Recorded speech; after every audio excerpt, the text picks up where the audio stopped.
This picture was taken over the weekend by one of our viewers, Ronnie, who is out on the beach in Rhode Island. Of course, now if you were to look, I'm sure, at this image, it would be covered in snow. We actually got kind of a surprise snowstorm out east. Now, looking at this satellite loop and radar loop, we're actually starting off on Sunday. And this is what we dealt with in the pre-dawn hour Sunday. We had some minor snow accumulation here in western Mass. But as the day went on and then all day long, that snow continued to fall and accumulate farther east. Eastern Mass, the Cape and Islands, Rhode Island. I mean, they got absolutely hammered with some of that snowfall, which only just came to an end early this morning.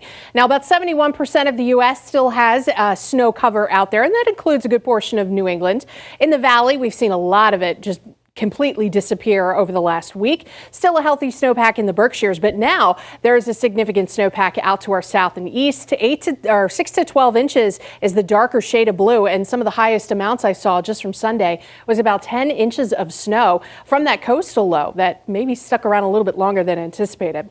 Looking at some temperatures, though, behind that low, a big shot of cold Arctic air, and that's what we're dealing with today. I mean, that cold goes down into the mid-Atlantic, only down to around freezing in D.C. They were close to 70 last week, or on Saturday even, and you're seeing teens and 20s all the way up into the northern plains. And the wind chill's a little bit brutal too. Here in western Mass, wind chills continue to get closer to zero, and I think this evening they should dip below zero for a while. Then our temperature overnight will drop into the single digits, close to zero, as the wind starts to lighten up a little bit. We'll have mostly clear to partly cloudy skies, and same story for tomorrow. I think we'll start off with abundant sunshine, and then some scattered clouds will drift in the afternoon. Temperatures warming up a little bit compared to today, but still a below normal day. We're actually supposed to be more like high 30s this time of year, and tomorrow we're going to struggle to even get to 30. A lot of folks won't make it, especially getting into the hills, where we'll have some upper 20s through Ware and Palmer, middle to upper 20s getting into the Berkshires.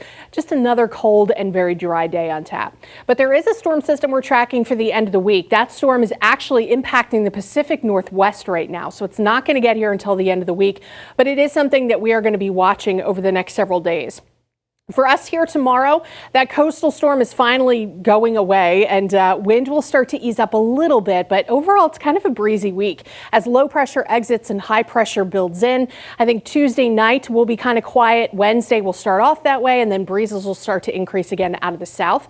That'll bring in more clouds, but still no wet weather until we head into Thursday. And this cold front that goes all the way down to the Gulf of Mexico is going to pull in a ton of moisture, and we could be talking about the chance for some heavier rainfall Thursday night. It's going to get very warm and very windy out ahead of that front. In fact, temperatures will jump into the 40s on Wednesday, possibly nearing 60 sometime late Thursday. Heaviest rain looks to fall Thursday night to early Friday morning. Once our cold front comes through, temperatures will crash Friday afternoon, and then it looks like we have a dry and seasonable weekend to follow.